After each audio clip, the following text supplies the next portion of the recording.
notice. With that, I yield to the distinguished ranking member, my friend from North Carolina, Mr. Meadows.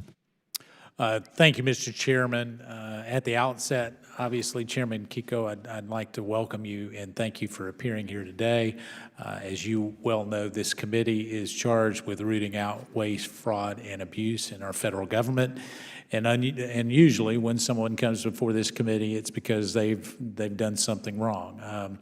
I have a good friend in the chairman, and so I would disagree with some of his opening statement, and I do that respectfully, and I think he knows that. And yet, at the same time, you've laid out in your opening testimony some of the examples of how an agency can be highly effective and how it should be highly effective in the changing times of technology. And for that, I applaud you. Everyday Americans would be forgiven for not knowing exactly what the FLRA is or does, but that doesn't mean that the authority's mission is not vitally critical. And so I just want to say thank you for your service. Now, through its three components, the FLRA adjudicates, investigates, prosecutes, and resolves disputes between federal agencies' management and their employees and unions. And this helps us make sure that the federal workforce runs smoothly and serves our constituents back home. Obviously, since the year 2000, the FLRA has seen its number of unfair labor practices fall by more than 40%. And yet, as we've seen this number, the cases also since 2000, FLRA has seen its number of representation cases fall by more than 50%.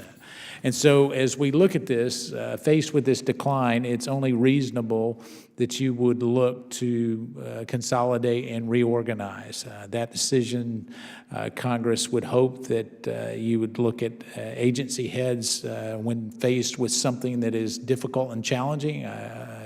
From your testimony, it appears that you have done that. Obviously, we had a phone call yesterday where we talked about some of those initiatives. And listen, this is all about being effective and efficient. And the full chairman of the full committee uses those two words consistently. And so as we look at that with information technology and how the committee works, we need to encourage those realignments. And so I want to just say that as you made the decision recently with respect to its quasi-union representation, I think you ought to be applauded for that. Applying and complying with the law and is certainly an obligation that all agency heads and personnel should abide by, and I just want to say thank you for that. Simply put, if the agency is tasked with calling balls and strikes in the federal labor disputes, it's a member of one of the teams before them that can't give rise to the appearance of a conflict of interest. And so in our conversations, hopefully we can have that illuminated a little bit more today as you provide your testimony. You've shared with me personally, and I have no reason to believe that there is any personal motivations in any of this other than trying to indeed apply the law and apply it fairly for an efficient and